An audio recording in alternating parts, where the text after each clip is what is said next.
आज पश्चिम बंगाल में हुंकार भरते नजर आएंगे पीएम मोदी। यहां वर्धमान, कृष्णानगर, बोलपुर में जनसभाओं को संबोधित करेंगे। जनता से बीजेपी के प्रत्याशियों के लिए जीत का आशीर्वाद मांगेंगे प्रधानमंत्री नरेंद्र मोदी। तो लगातार ताबड़तोड़ धुआंधार अंदाज में प्रधानमंत्री नरेंद्र मोदी जगह जगह जनसभाएं करते नजर आ रहे हैं। कहीं रोड शो तो कहीं चुनावी कार्यक्रम। लगातार देश के हर कोने तक पहुंचकर जनता के बीच वोट अपील कर रहे हैं प्रधानमंत्री नरेंद्र मोदी। एक बार फिर मोदी सरकार के नारे के साथ जनता से बीजेपी के लिए जीत का आशीर्वाद मांग रहे हैं। इसी कड़ी में आज पश्चिम बंगाल एक बार फिर से पहुंच रहे हैं प्रधानमंत्री नरेंद्र मोदी। पश्चिम बंगाल में उनकी जनसभाओं का कार्यक्रम रहेगा। आज वर्धमान, कृष्णानगर और बोलपुर में चुनावी सभाओं को संबोधित करेंगे प्रधानमंत्री नरेंद्र मोदी।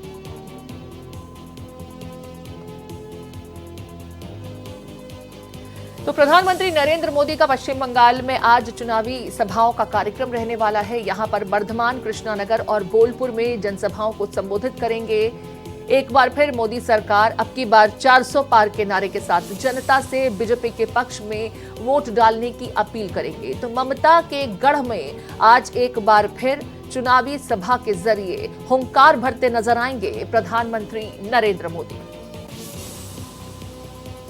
पश्चिम बंगाल बीजेपी के लिए एक ऐसा राज्य जहां पर लगातार टीएमसी बीजेपी को चुनौती देती रही है। आज एक बार फिर ममता के गढ़ में पीएम पहुंच रहे हैं। वर्धमान में सुबह 11 बजे तो कृष्णानगर में दोपहर 12:45 बजे पीएम की चुनावी सभा का कार्यक्रम रहेगा। वहीं पश्चिम बंगाल के बोलपुर में दोपहर 2:30 बजे प्रधानमंत्री नरेंद्र मोदी जनता के बीच पहुंचेंगे। झारखंड इसके बाद जाएंगे, जहां सिंहभूम में 5 बजे चुनावी सभा को संबोधित करेंगे।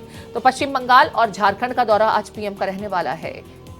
वर्धमान, कृष्णानगर और बोलपुर में जहां पश्चिम बंगाल में चुनावी सभाओं को संबोधित करेंगे, तो वहीं शाम होते होते झारखंड पहुंचेंगे, जहां सिंहभूम में भी चुनावी सभा का उनका कार्यक्रम रहेगा।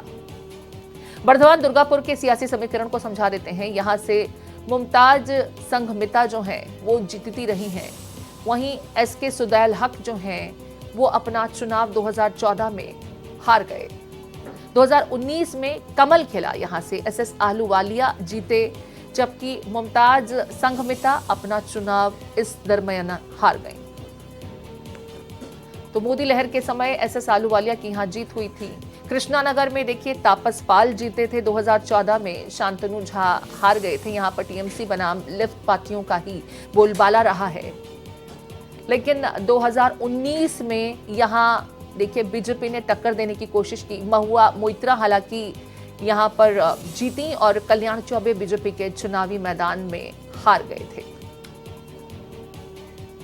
तो महुआ मोइत्रा यहां से चुनाव जीतकर संसद तक पहुंची। कल्याण चौबे इनके मुकाबले बीजेपी के अपना चुनाव हार गए थे। हालांकि यहां पर जो रण टीएमसी बनाम लेफ्ट की पार्टियों का था उसमें दूसरे नंबर पर बीजेपी रही थी। लिहाजा प्रधानमंत्री नरेंद्र मोदी की भरसक कोशिश रहेगी कि इस बार टीएमसी के गढ़ में जाकर चुनावी सभाओं के जरिए जनता से ज्यादा बीजेपी के पक्ष में वोट अपील करें।